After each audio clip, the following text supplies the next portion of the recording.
Welcome. NTD Good Morning starts now. Multiple states are seeing snow, ice, and cold as record-breaking winter weather creates chaos in parts of the U.S. Authorities are asking people to avoid unnecessary travel.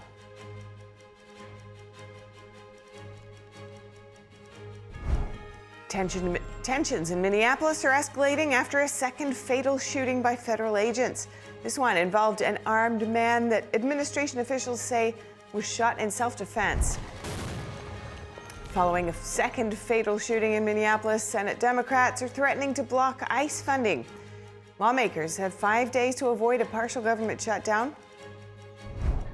Ukrainian president says a U.S. security guarantees document is 100% ready. The latest development on a possible path to end the war. Major news from China's defense ministry. 2 top Chinese military officials are under investigation. What we know so far and what it means for China's military readiness. And American rock climber Alex Honnold, who's known for climbing without any ropes or safety equipment, has now set a new record, but this time in a dense urban area of Taiwan.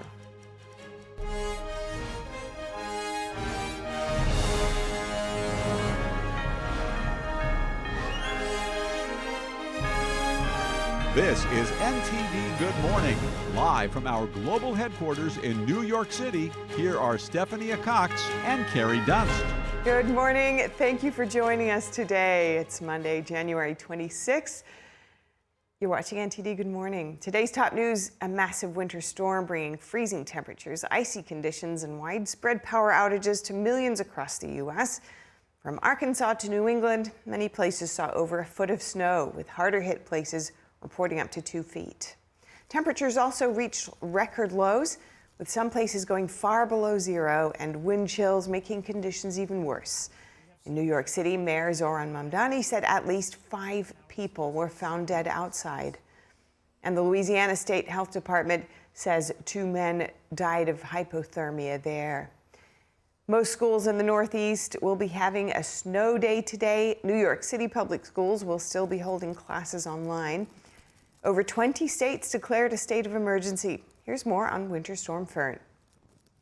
Forecasters said snow, sleet, freezing rain, and dangerously frigid temperatures would sweep the eastern 2/3 of the nation on Sunday and into the week, disrupting travel and government operations. President Trump has called the storms historic. On Saturday, he approved federal emergency disaster declarations in multiple states. PowerOutage.us reported almost 1 million customers in the U.S. were without electricity. Almost the entire Northeast is under a winter weather advisory, along with some eastern and Midwestern states. New York Governor Kathy Hochul warned residents to stay indoors and off the roads. She said some parts of the state were seeing record low temperatures. This is certainly the coldest weather we've seen, the coldest winter storm we've seen in years. And truly, New York State is locked into a grip here.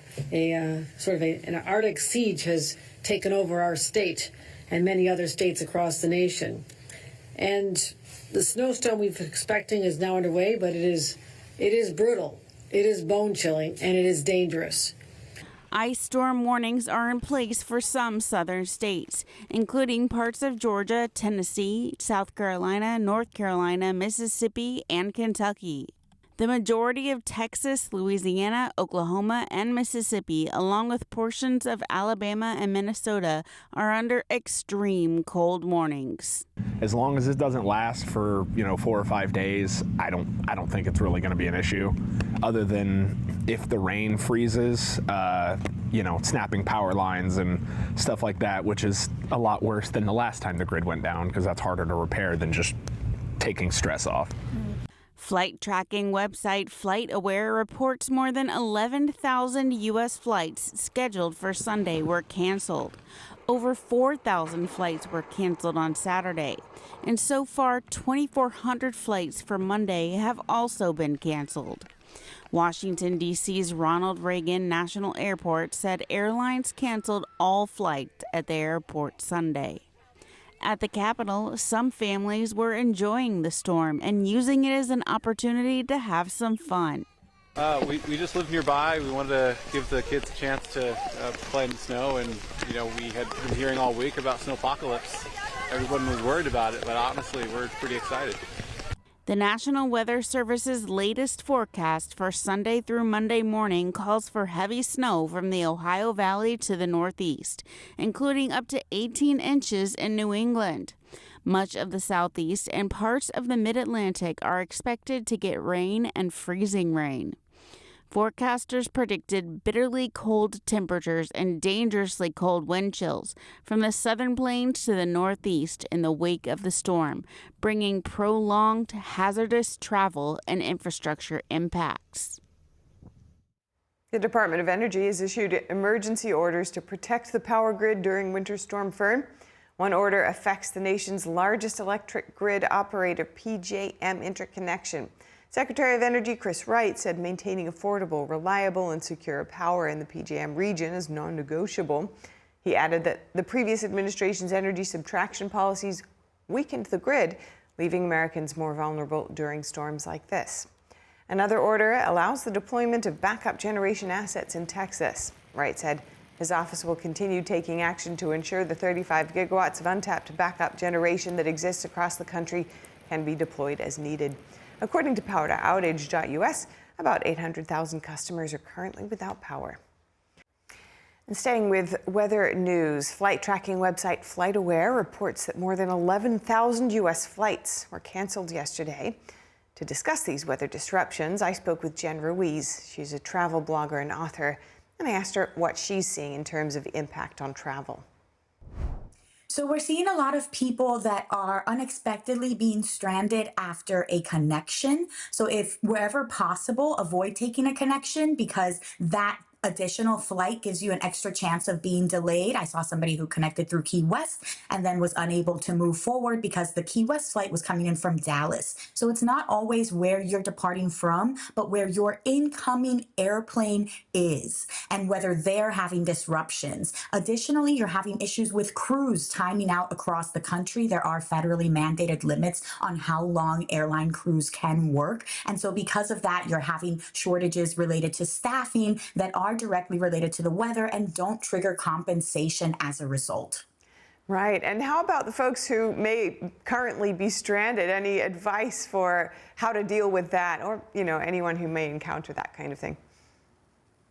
Certainly, you always want to be prepared when you know a situation like this is coming. And if you can, try to cancel or change your flight ahead of time. Airlines will issue a weather advisory where they're able to waive those fees so that they can alleviate that pressure the day of. Otherwise, if you're traveling, you have the option, even though you don't have compensation through federally mandated programs by the airline, you are able to get compensation through your credit card, your travel credit card perhaps, or any other airline or travel insurance programs that you have. I do recommend having a plan either for a specific trip or a year long when things like this come up. If you don't have any of this, then at the very least, you can still file a complaint with the airline after the fact. As I mentioned, since it's weather related, they're not mandated to cover it, but some might still issue perhaps an award of points as a gratuity or just a kindness that they're offering. Otherwise, you may want to look to see where you can find last minute deals like a hotel tonight.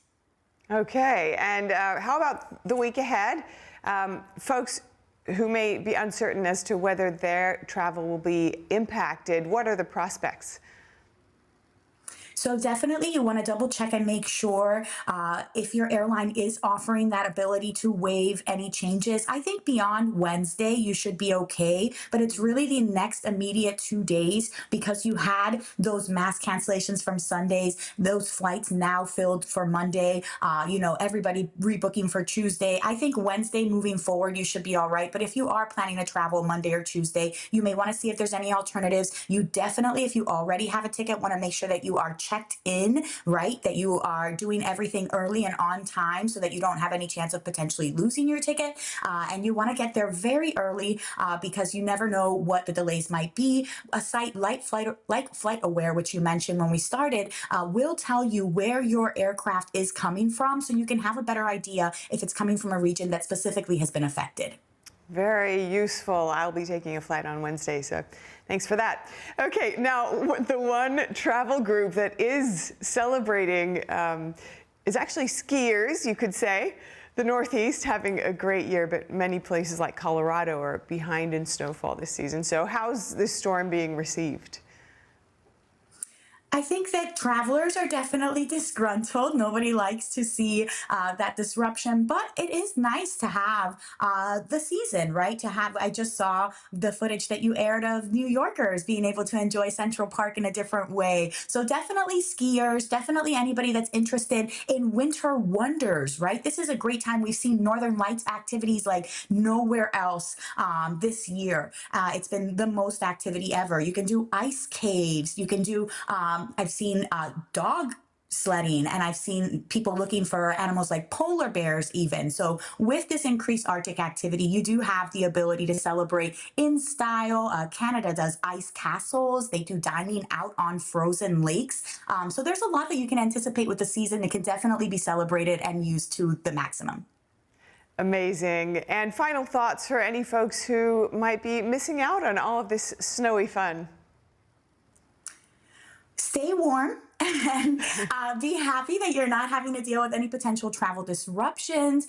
Anybody that is can also look at potential road trips, but definitely keep in mind also that you want to be prepared just in case. You want to have an emergency kit in your car. You want to have food. You want to have blankets, because the cold can be much more impactful than any potential blockages or delays on the road. And so you definitely want to be prepared for that. And if you are lucky to be out of the cold, then just enjoy and try to avoid traveling until later this week.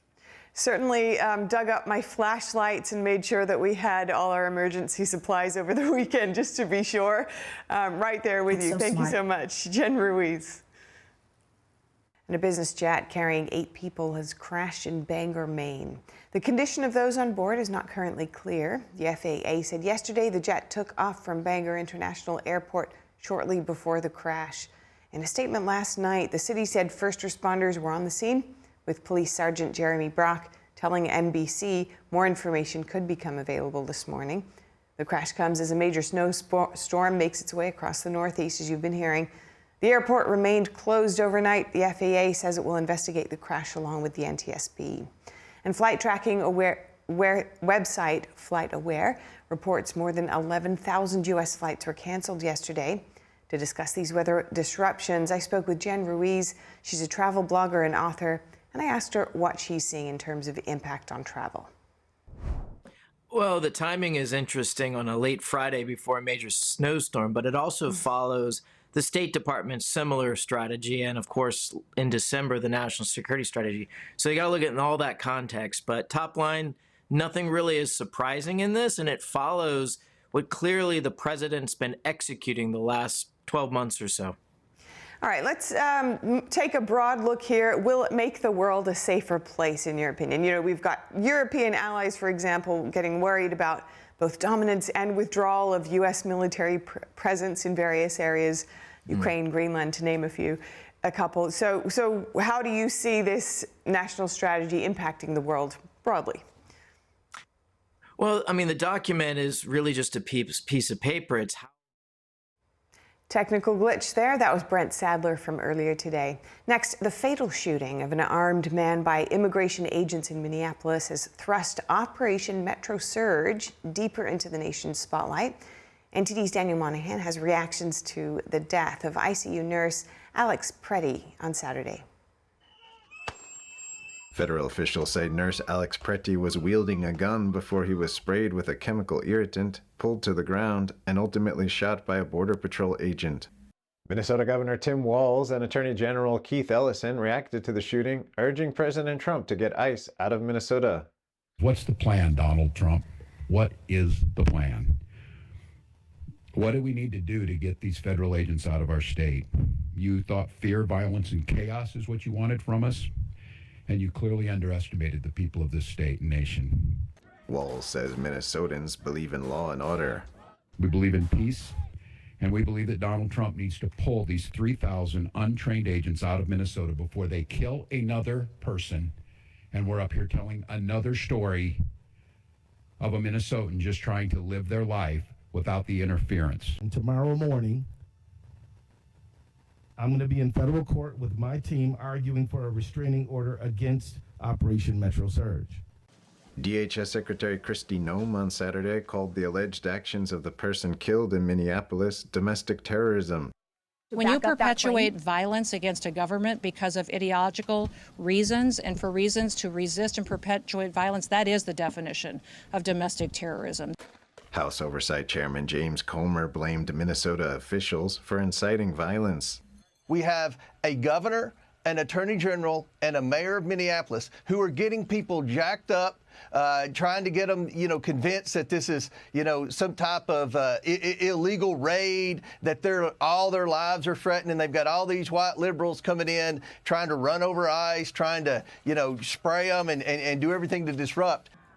Border Patrol Commander-at-Large Gregory Bovino echoed those sentiments. When, as a politician, if you choose collusion and corruption as a choice, then there are consequences and actions that take place because of that. That's one reason the U.S. Border Patrol and ICE are here in Minneapolis by the thousands. An ICE official details a violent assault of an ICE officer. The crowd of violent agitators tackled an ICE special agent when one of our special response teams went to assist. A protester literally bit off part of that agent's finger. And provides an update on the Minnesota operation. Since the beginning of this operation, we've arrested over 3,400 illegal aliens, removing criminals, gang members, and terrorists out of Minnesota communities. FBI Director Kash Patel also reacted on Fox News. You do not get to attack law enforcement officials in this country without any repercussions. You do not get to do that in Minnesota, LA, or anywhere else. Patel says agents have arrested another individual in connection to the January 14th incident in Minneapolis, where rioters destroyed and stole equipment from an FBI vehicle. The suspect allegedly used some of the stolen ID material in the vehicle to threaten an FBI agent and his wife and child. A federal judge Saturday ordered the Trump administration to retain all evidence related to the fatal shooting of Pretti. And the Minnesota Chamber of Commerce is calling for an immediate de-escalation of tensions. President Trump on Truth Social called on Governor Walz and Minneapolis Mayor Jacob Frey to cooperate with his administration to enforce the nation's laws, rather than what he called resist and stoke the flames of division, chaos, and violence. Daniel Monahan, NTD News. Over the weekend, President Trump was asked in an interview with the Wall Street Journal about the fatal shooting in Minneapolis. Trump said, quote, we're reviewing everything and will come out with a determination. He added, quote, I don't like any shooting, but I don't like it when somebody goes into a protest and he's got a very powerful, fully loaded gun with 2 magazines loaded up with bullets also. That doesn't play good either, he said. And a federal judge in Minnesota is scheduled to hear arguments today on whether to temporarily halt the state's immigration enforcement crackdown. Meanwhile, Ukraine's president is indicating there's some progress on the path to ending the 4-year war there. President Volodymyr Zelenskyy says a document laying out security guarantees for the country is 100% ready. Zelenskyy said yesterday he's waiting to sign the U.S.-authored document once a date and place are confirmed. Zelenskyy said once it's signed, the document would be sent for ratification to the U.S. Congress and to the Ukrainian parliament. Zelenskyy did not go into detail about what the document contains. It comes after a meeting between Ukraine, Russia, and the U.S. in Abu Dhabi, the first meeting of its kind since the war began. Up ahead, President Trump sharply criticizing Canada's new China deal as a disaster, warning it could flood the U.S. with Chinese goods and threaten North American trade. And major news from China's defense ministry, 2 top Chinese military officials are under investigation, what we know so far, and what it means for China's military readiness. After this.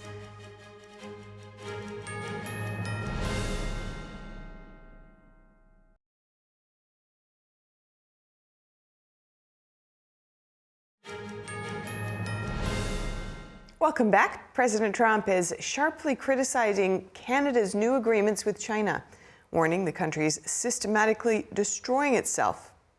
Trump has called Canada's China deal a disaster, saying it will go down as one of the worst deals in history. He warns that Chinese goods could flood into the U.S. through Canada. The criticism follows Prime Minister Mark Carney's recent trip to Beijing. Ottawa slashed tariffs on Chinese electric vehicles in exchange for temporary relief on Canadian canola exports. Carney said Canada was entering a strategic partnership with Beijing and said the deal, quote, sets us up well for the new world order. Trump has threatened 100% tariffs if Canada deepens trade ties with Beijing. And in a major announcement on Saturday, China's defense ministry said 2 top military officials are now under investigation for suspected violations of discipline and law. General Zhang Yuxia, who ranks second only to regime leader Xi Jinping within the military, and Liu Jianli, who's the chief of staff of the military's governing body. NTD's Flora Hua has that story. The official confirmation comes days after Zhang was notably absent from China's major political events. Earlier on Sunday, the Wall Street Journal reported that Zhang is accused of leaking secrets about China's nuclear weapons to the U.S., among other charges. Although no further details were provided by China's military, the move is widely seen as an effort by regime leader Xi Jinping to target those challenging his power base. General Zhang Yuxia is reportedly among the opposition forces against Xi, aligning with others including the so-called elderly faction, a group made up by veteran Chinese state leaders, such as former Premier Wen Jiabao. Analysts say the development has sparked significant turmoil inside China's military. Wen Jiao, a veteran China affairs analyst based in Canada, shared his insights. Even though this is only the beginning of the whole situation, I have a strong premonition that the arrests of Zhang Yuxia and Liu Jianli mark the beginning of comprehensive turmoil. The room for compromise among factions within the CCP has already been completely lost. Once the table is flipped, there's no longer any need to consider whether the Communist Party's big ship will sink. It becomes a question of who strikes first and survives. We can expect a purge on an even larger scale to be on the way. The purge could be a sign that infighting within the Chinese Communist Party is escalating to a record high. Since last year, dozens of Xi's loyalists within the military have been ousted, including his right-hand man and the third-ranking official in China's military, He Weidong, as well as Admiral Miao Hua. There are mixed views on whether Xi himself or opposition forces were behind the purges. Nevertheless, these moves carry serious implications for the Chinese military's readiness. The Chinese military was previously controlled by a group of 6 people, a body known as the Central Military Commission. Now, only 2 remain. Aside from its head, Xi Jinping, the only member not ousted is Jiang Shengmin, who was promoted just months ago. Flora Hua, NTD News. And to unpack what all this means for China and for the world, NTD's Tiffany Meyer spoke to Steve Yates, Senior Research Fellow for China and National Security Policy at the Heritage Foundation. How are you reading these latest investigations into 2 of the country's most senior military figures? What does that tell you about the state of the party? Well, I have a number of friends who've served for many, many years watching this very, very closely, and all of them say that this is unprecedented. At the same time, it really doesn't change a lot of the choices the U.S. government has to make about what they're going to have to respond to or necessarily tell us what China will do. Ultimately, we look at China being run by Xi Jinping, and this purge of the military under normal circumstances would be dramatic. You'd think it would take a contingency in the Taiwan Straits off the table, but you just can't take anything off the table with Xi Jinping. So unfortunately, it gives us a lot to watch, a lot to try to analyze and unpack.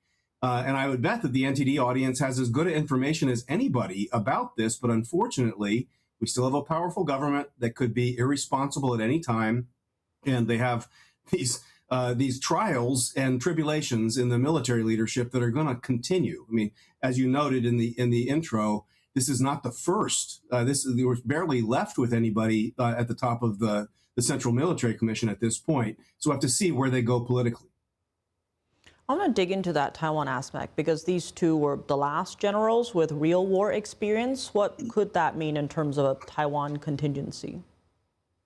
Well, you could read it different ways. So I'll just play the scenario out a little bit. One could read it as They might think, looking at what the United States has done with its armada vis-a-vis Venezuela, looking at what the U.S. was able to do with Iran at hitting sensitive facilities before Chinese tech was able to detect the entry or exit of American forces at that time, these generals could have said, well, you know, we have a lot of investment and a lot of manufacturing deployed, but we don't have a lot of kinetic experience, and certainly not up against the likes of the United States. So they could have been urging caution or more time when she wants to go sooner. At the same time, there are lots of things that could be explaining what's going on with this. The military has been wedded into webs that could be called corrupt at any time. That's the nature of the institution and the way it's financed itself over recent decades. And there could just be political intrigue that goes into why someone's time is up and the mafia boss has decided it's your time to go through a trial or exile or worse. Now, to your point, if Xi Jinping is surrounded by those he sees as loyalists or who are not going to raise caution for a Taiwan plan, could that actually move up that potential Taiwan invasion? Well, I'm one that doesn't really believe there will be a Taiwan invasion in the near term. And part of that is perhaps my hope, maybe I'm wrong about this, but a hope that some measure of real leadership there would recognize that it is militarily very, very difficult. Technologically, that has only gotten more difficult. And if they look at where Russia went, are they that much better in terms of their surety of where their military machine would go in that kind of a contingency? And we have Japan and other powers making clear that this is not something that they would consider incidental or irrelevant to their national interests. So I think those scenarios have gotten more complicated in the last year or two. And so I hope that there's rationality that says that this isn't going to go sooner, but you can never say never. And that's why I think just we will always have these questions. We'll always do our best to try to answer them, but we just don't get to know. That's where former Secretary of Defense Rumsfeld was right. We have to be careful what we know and what the things are that we just can't know. And that's life, and that's military planning. And given these latest purges, some analysts are wondering about the stability of the party apparatus inside Beijing, because this also follows recent CIA recruitment videos in Chinese, seeking those in the country to come forward with information. In your view, how stable is the party right now, or is there a sense of distrust maybe among the party elite? Yeah, I don't think that the party is that stable. Unfortunately, though, I also have a dim view that unstable and ineffective parties in these authoritarian regimes can linger way too long. The searing experience of my lifetime was the North Korean regime in the 1990s, pronounced dead by nearly every intelligence service and diplomatic service in the world, and it's still very much around today. And so I think we have to be cautious about how close it is. And we've had a recent experience with Iran, where there's widespread demonstrations and the regime looks to be on the ropes. It could still be on the ropes. In fact, I hope it is, because it's a terrible regime that I hope ends for the sake of the Iranian people. We have a similar situation with China, where if the economy is shrinking, they're an export-dependent economy, and if they're playing dangerous games with the United States, playing political games with countries like Canada, and their economic drivers for low energy, like Iran and Venezuela, are getting affected. And if Russia is not a driving engine of growth or opportunity, where do they turn to have confidence? So I think that their options have actually gotten worse. But unfortunately, when you have bloody regimes, they don't have to have only good options before they're willing to take risks. And that is just where we are. In terms of the party leadership that is left, could we see some of them trying to preserve their own status and power and perhaps revolt against Xi Jinping? What's the likelihood of something like that? Yeah, I would just put the likelihood as lower, just because Xi has spent his entire time in government killing, trying, purging people who might be in a position to do that. And at this point, they have the world's most advanced surveillance state, and they probably surveil each other more than they surveil anybody else. And so that's where I would think that the odds are a little bit difficult. At the same time, I'm just someone who believes that in the evolution of mankind, we get to these points where these regimes get brittle, they make mistakes, and the people have had enough. I wish I had a better crystal ball to tell me when we are close or at those kind of a tipping points. And I think that the people of China certainly deserve better, and they would have much, much better options under a more humane and accountable government. But I just don't see Xi Jinping going easily or willingly. And so I think that we are in for probably political struggle and more purges like this in institutions beyond just the military. And to your earlier point, with all that's happening inside China, how should the U.S. be evaluating and handling all of this? For instance, are there lessons from the fall of the Soviet Union that could potentially be applied here? Well, there are some lessons, but I think that we're in just such a different place in the world. I think at this point, unambiguously, the United States is a very, very strong economy. It is getting to be stronger militarily. Its alliances, despite some of the political show and tell going on around the world, are actually pretty capable and strong when they matter to China. And so I think that the main thing that the United States really ought to be doing is if they have this much unreliable, lack of transparency, unaccountability in the military, and then we really need to make sure that our supply chains are insulated, if not completely decoupled from this kind of a risky regime. Like the U.S. administration and some around the world have not moved as fast as they might. I know it can't be a one day and done quick on and off switch, but especially Europe, Canada, and some others, they've been toying with the idea of deepening strategic partnership. This should be a signal that says absolutely not the time to do that with this kind of regime, because if there is a change, my bet is the people of China will remember those that tried to give a lifeline to a dying tyrannical regime. Still to come, following a second fatal shooting in Minneapolis, Senate Democrats are threatening to block ICE funding. Lawmakers have 5 days to avoid a partial government shutdown. That and much more ahead.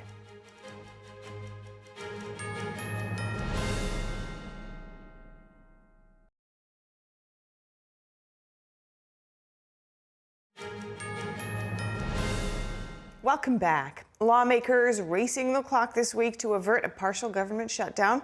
Senate Democrats threatening to withhold DHS funding as tensions rise over ICE operations and a second fatal shooting in Minnesota. NTD's Melina Weiskup reports.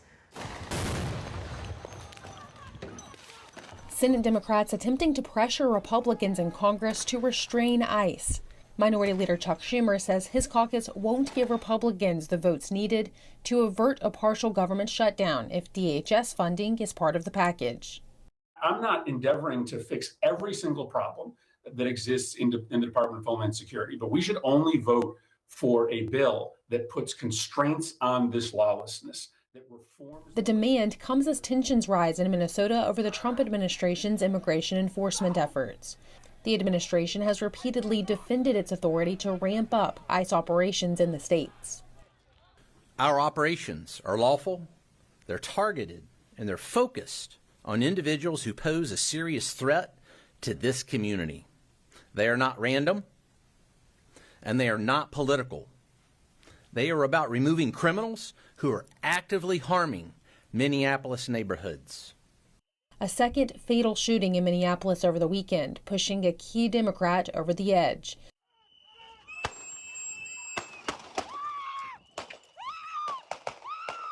Senator Angus King, one of the few Democrats who helped Republicans reopen the government in November, says he won't vote for the funding bills if DHS funds are included. As talks of defunding ICE escalated among Democrats over the past few weeks, Senate Majority Leader John Thune urged Democrats not to pursue a second partial shutdown. I think government shutdowns are stupid. I don't think anybody wins. And I hope the Democrats share that view. That remains to be seen, but Homeland's obviously the hardest one. The majority leader admits lawmakers may need to revert to a short-term fix if Democrats refuse to approve the last 6 bills. Senators have until the end of this week to approve 6 funding bills to avert a partial shutdown. Time for negotiations shortened by a winter storm on the East Coast. Senators were forced to postpone Monday's votes until Tuesday evening. Welcome back to NTD Good Morning. The Pentagon released its new national defense strategy late Friday. Its top priority, the homeland and a surrounding sphere of influence. Joining us for Cite is Brent Sadler, Senior Research Fellow for Naval Warfare at the Heritage Foundation. Great to have you with us this morning, Brent. This is quite a pivot from some recent strategies, but perhaps not a surprise for this administration. Your initial response? Well, the timing is interesting on a late Friday before a major snowstorm, but it also follows the State Department's similar strategy, and of course, in December, the national security strategy. So you got to look at it in all that context. But top line, nothing really is surprising in this, and it follows what clearly the president's been executing the last 12 months or so. All right, let's take a broad look here. Will it make the world a safer place, in your opinion? You know, we've got European allies, for example, getting worried about both dominance and withdrawal of U.S. military presence in various areas, Ukraine, Greenland, to name a couple. So how do you see this national strategy impacting the world broadly? Well, I mean, the document is really just a piece of paper. It's how those allies and partners and our adversaries respond to it. But quite frankly, they were already responding to actions that President Trump's been taking, and very clearly, and this has been repeated from the national security strategy as well as this document, that President Trump is seeking and exercising a peace through strength with military force backing up diplomacy that matters. And so we're seeing that from Iran. Certainly Maduro in Venezuela learned that lesson. And hopefully the Chinese leadership in Beijing are taking note and perhaps ratcheting back some of their more aggressive and adventurous military designs in East Asia. Yeah, let's look further into China. Under former President Biden, the Pentagon described countries like China and Russia as the central challenge to U.S. security in these kinds of documents. How would you describe this administration's approach? Well, it's interesting. There's been a lot of debate in subject matter experts that have looked at the national defense strategy and are seeing what they perceive to be a softening on China. I'm not so sure that's the correct take. There might have been some political or diplomatic moderating of some of the language, because inside this national defense strategy, despite what President Trump did in his first term, where it was viewed as meaningless and a dead end in military-to-military engagements with China, there's a clear articulation of an intent to expand those. So some are saying that that is perhaps opening the door to a softer approach. I think it's probably more informed by the potential summit coming up in April with Xi Jinping and President Trump in Beijing. But clearly, taking the China threat seriously is still very much in the rest of the document. Very sharp language in the national security strategy, which is a lot closer to President Trump. Looking further into what's happening in China, we've seen more and more reports of what looks to be a shakeup in the top brass of the Chinese Communist Party. Those two recent men being investigated, as we reported earlier in the show, as well as, of course, the suffering economy there that's been going on for years. But more recently, a new report coming out about the decimated population there. Do you think these things have impacted the Pentagon's assessment of China's threat at all? Well, it's hard to know. I mean, it was very disappointing. Also released at the height of the winter holidays, you had the Pentagon's annual China report.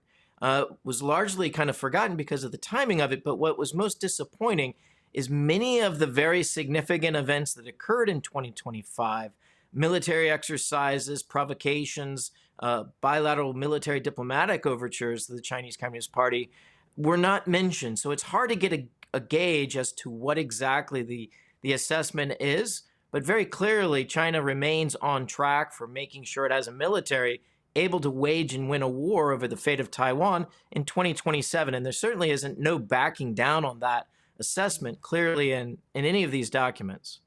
Okay, so another aspect of this document is arms manufacturing being highlighted and articulating a kind of pivot there. If there's anything significant that you see in that aspect and anything that you'd like to see more of or you think maybe isn't highlighted enough in this document. So not a surprise, but a little too little, a lot late, unfortunately. I mean, a lot of the things that you were commenting on in your last question in China is effectively hardening the Chinese population for what could be a very long war and to harden their economy to the natural stresses of shifting from a peacetime to a wartime economy. And the Chinese Communist Party has been very assiduous in preparing for that and laying all of the groundwork to wage a long war. The United States may have only taken the first step of a recovering alcoholic and acknowledging we got a problem, sadly, but we have a long way to go. And it's nice to see it in the document. It'd be better to see it in real terms in shipyards, and munition factories. Do we have signs that that is a pivot that's taking place at a fast enough pace?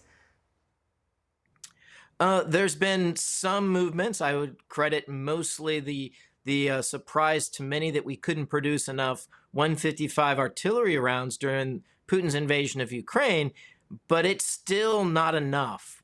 There's an acknowledgement that we need to produce more of the air and missile defense weapons like the Standard Missile-3 that was used to great effect last year to defend Israel against Iranian ballistic missiles.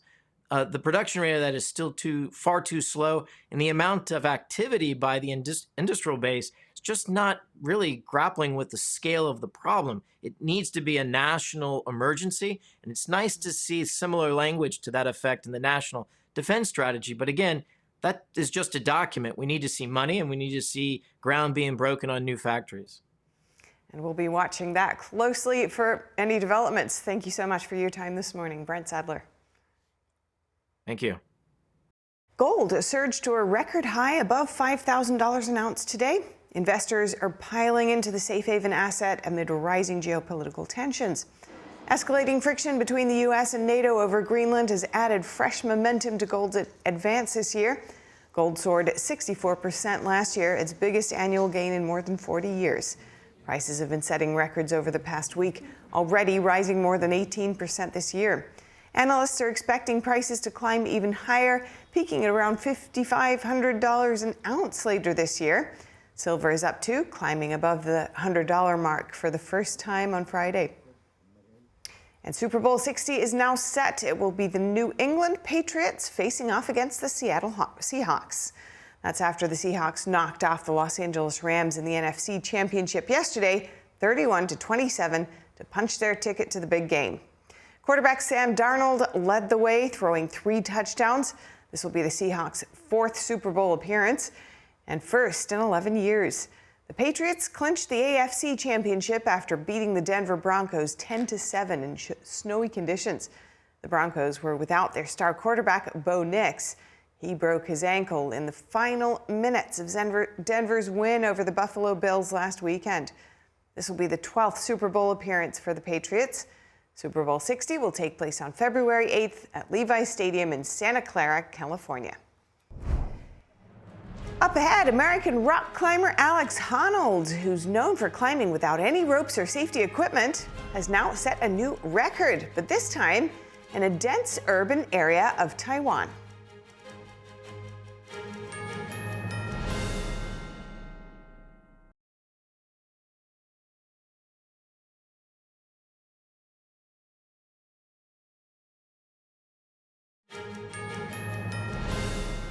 Welcome back to NTD Good Morning. Winter storm Fern is still lingering, bringing heavy snowfall east of the Rockies. But aside from shoveling snow, many are making the most out of the weather. Here's more on that. Forecasters are expecting Winter Storm Fern to keep dumping snow over parts of New England into tomorrow morning. On Sunday, the snow swept across much of the U.S., spreading heavy snow, sleet, freezing rain, and dangerous Arctic cold. Winter storm warnings covered much of the eastern United States, with forecasters warning of prolonged travel disruptions and extreme cold. In New York City, neighborhoods from Queens to Upper Manhattan were blanketed by snow as residents shoveled sidewalks and braved icy conditions. The snow, I think it's like obnoxious because there's too much and we can't get out of the house unless we have to shovel or like do anything. But it's my first time here in 3 years and I kind of miss it. But even the weather couldn't dampen some spirits. In North Carolina, families took advantage of a rare snowy day with children sledding down neighborhood streets. According to local news, it's been over a decade since the city got significant snowfall. Work's canceled tonight, so I'm going to be at home tonight. Hopefully the power won't go out, but it's about time it snowed here. We didn't get a white Christmas, but we got a white January. In Tulsa, Oklahoma, one man is taking extraordinary steps to help those caught in the frigid conditions. Ryan Duvall spent the weekend driving a more than 40-year-old fire truck around to transport people off the streets and into shelters. Bought this truck from a government auction and we just kind of sat for a while and kind of, decided to do something with it this weekend, feeling the need for helping folks. Come on, let's go hop in the truck. I'm serious. It's warm in the truck. Duvall hopes his efforts inspire others to step in when they can. I just feel it's inspiring to others. If I can do it, anybody can do it, kind of type deal. So I just do what I can and strive to do better every day. Officials warn that even as the snow system moves east, more Arctic air is expected to follow, prolonging hazardous conditions in the days ahead. And with just 2 weeks until the start of the 2026 Winter Olympic Games, the center of the northern Italian town of Ortese has turned into an exhibition for Olympic-related ice sculptures. Artists, including students from the Kadamia Art School, carved Olympic torches, rings, and skiers in anticipation of the Olympic flame passing through their town center on Wednesday. This year, obviously, the theme is the Olympics, the Olympic torches. Basically, Wednesday morning, on the 28th, the Olympic flame will pass through here, so it matches. When I sculpt, when I create something, or when I live art, something inside of me lights up which you can only feel. Our hope is that this feeling, this passion which we put into what we do can then contribute something to the life of others, or can enrich other people's lives. The valley where the town is located is famous for its long tradition of wood carving, an art form going back to the 17th century. Handmade sculptures were an important part of the economic growth of the valley, leading to the foundation of several specialized schools aimed at passing on the craft. The Winter Games in Milano Cortina will run from February 6th to the 22nd. An American rock climber, Alex Honnold, sets a new climbing record. He scaled Taiwan's tallest building in just an hour and a half without any ropes or protective gear, a practice known in the climbing world as free soloing. Honnold is best known as the first person to ever free solo El Capitan. That's the iconic 3,000-foot granite wall in Yosemite National Park. He now has a new record with the tallest urban free solo at over 1,600 feet. Let's take a look. There are still safety measures, right? None at all. To the top. U.S. climber Alex Honnold made an hour-and-a-half free solo ascent of Taiwan's Taipei 101 skyscraper without safety ropes, watched by thousands of cheering and waving fans as he clambered up one of the world's tallest buildings. After initial nervousness about the unsecured ascent, members of the crowd watching said they had full faith in Honnold to complete the climb. Because I don't have a habit of exercising, at the beginning I wasn't very interested. Then I watched him practice and I felt it was really unbelievable. This is something that is truly happening. And then now coming here, actually I also came yesterday, and I just really want to see him complete this thing. The climb took place with the full support and permission of Taipei 101 and the city government. Honnold said he once thought of climbing it without permission. But then out of respect for the building and respect for all the people on the team who had allowed me access to look at it, I was like, well, obviously I'm not going to poach this. Like, I'm going to, respect the people and just see if it ever comes together. Netflix was live streaming the entire climb. He's done it! So I think that this time, even though 101 is also very tall, compared to places he has climbed before, it seems that the level of difficulty isn't quite that high. So I think he must have a lot of confidence to dare to do a live broadcast. It's not like just casually saying, I want to do something really cool, everyone come watch, that kind of feeling. A news conference was held at the rooftop observatory shortly after Honnold scaled to the top. Yeah, I was like, what a view, it's incredible. I was like, what a beautiful day. It was very windy, so I was like, don't fall off the spire. I was like trying to balance nicely, but no, I was like, what an incredible position, and I mean, what a beautiful way to see Taipei. And it's nice because we've been here all week and it's been gray and rainy, kind of socked in, and today was just so perfect and you could see for miles, super clear. I was like, couldn't be a better time to be on the top of the spire, appreciating the position. This is not the first time Taipei 101 has been scaled. In 2004, French climber Alain Robert, dubbed Spider-Man, climbed the building, though he did so with a safety rope in a time of 4 hours. Just incredible. Well, that's all we have time for this hour. But for round-the-clock original news coverage, you can watch us live at ntd.com/live or download our NTD app. I'm Stephania Cox. Harry's snowed in. I'll be seeing you shortly.